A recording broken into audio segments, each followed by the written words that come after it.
So what are the 3 questions I would ask anybody running for office in Africa? Question number 1. Question number 1. What are you going to do to limit the Chinese confiscation of African lands and resources? I need an answer.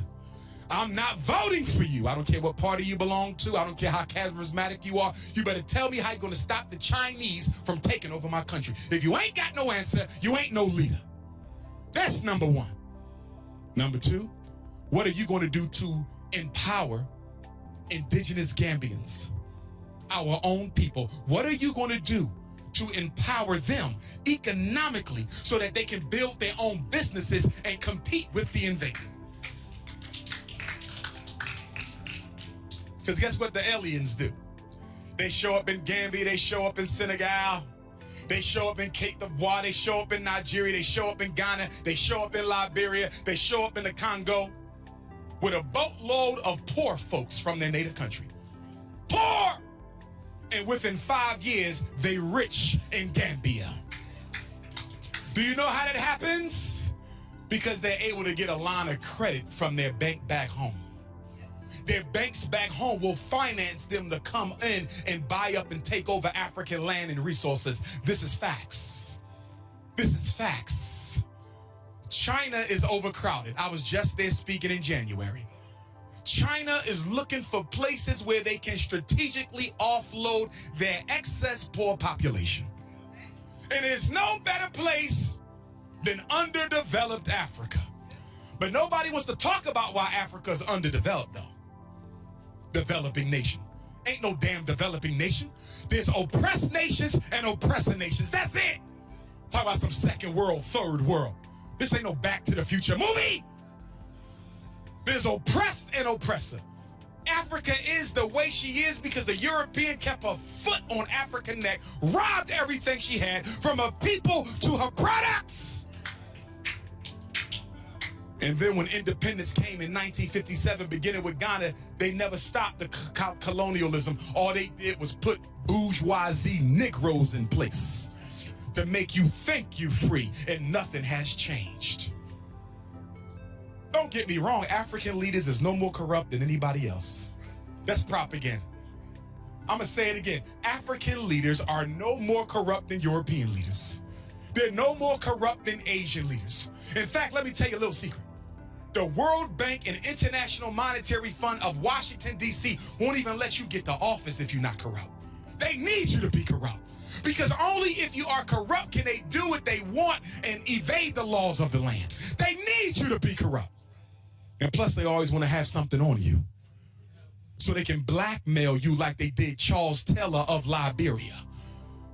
He's in jail for international crimes. I'm not saying he was innocent, but I'm saying y'all wasn't saying that when he was carrying out your marching orders. But see, when Charles Taylor decided, wait a minute now, Firestone Rubber Company's lease on the rubber lands is up. Charles Taylor said, we're not going to automatically give Firestone Rubber another 99-year lease. It's the same Firestone that kept Marcus Garvey out of Liberia.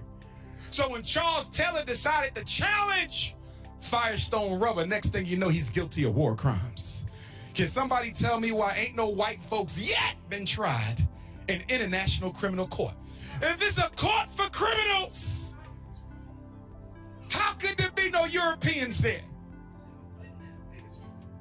I mean, brothers and sisters, let's compare the end of apartheid in South Africa with the end of the European Jewish Holocaust in Germany.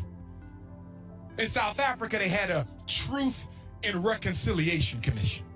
You know what that means?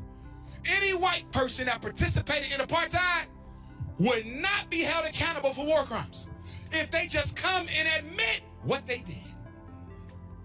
Now let's compare that to Germany. Did they have a Truth and Reconciliation Commission? Hell no, they still looking for Germans now who participated in the Holocaust. You get the electric chair or life in prison. Ain't no just admitted and you free. But we go for that because we chumps. And we suckers. And guess how you fix it all? You got to give your child a liberation education. Black babies got to be raised from birth to love Africa and African liberation more than their own lives. See, the problem is we only had one Patrice Lumumba. Why did we have only one Kwame Nkrumah? Why only one Amilcar Cabral? Only one Sekou Touré? Only one Marcus Garvey, one Malcolm X, one Bishop Turner. All of these are the fathers of Pan-Africanism. Why one and not 100,000? Because there's no way you can go to Catholic school. There's no way you can go to a school based on a European curriculum and think you're going to create liberated African minds. That's why I'm building the Frederick Douglass Marcus Garvey Academy. Because we got to create liberated minds. That boy right there should never see a white Jesus. He should never see a perm on a black woman's head.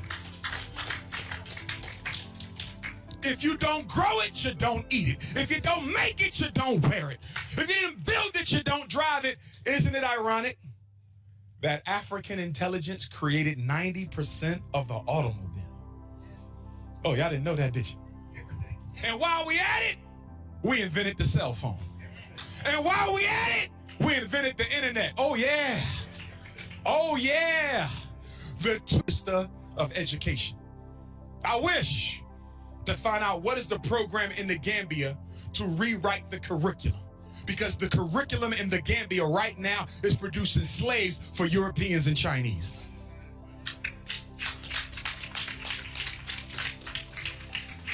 Can I ask you a question? Is there not a University of the Gambia? There is, correct? So if there is a University of the Gambia, and in the university, that's where you learn medicine. In the university, that's where you learn engineering. In the university, that's where you learn architectural science. So if you have a University of the Gambia, why are Lebanese and Chinese and Anglo-Saxons being brought into your country to build the buildings and the roads? If you got your own university, then Gambian children should be building Gambia, not foreigners. And I don't mean no disrespect to anybody here, but I want to be absolutely honest now.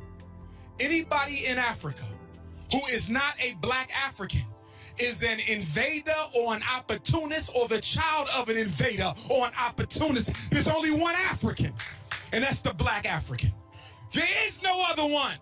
I don't care how long your people been here. They're not indigenous to this country. You are a visitor. And the problem with Africa, we're the only people who will let aliens come into our house without giving them rules of conduct. They will come to Africa and treat it like it's their own.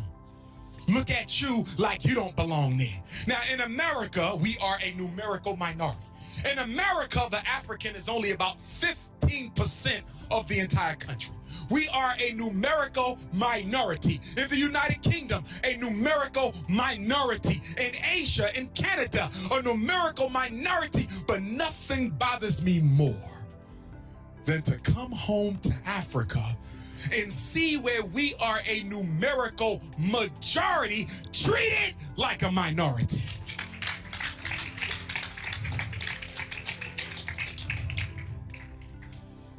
People say black folks need mental health treatment. We do. Which is why I want to speak to your Minister of Health.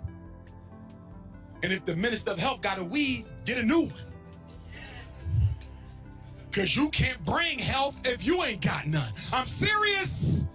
Because when I travel through Africa, many of the black leaders are worshiping white cultural values. You can't liberate African unless you got an African consciousness. Did you know that most constitutions in Africa were written by white scholars out of Washington, D.C.? Do you know that most of your leaders were trained by the UK and the US? You can't liberate Africa with people who've been taught to worship the way white folks do things. I'm just being honest. Which is why I tell my brothers and sisters in Africa, if I was a citizen of your country, I'm not voting for no politician unless they can answer me 3 questions. And I hope they're watching. This ain't personal, it's political. This is the business of African liberation. We ain't got time. Oh, well, that's my cousin. So what? Are you loyal to your cousin or are you loyal to your race? choice. Make up your mind. Because guess what?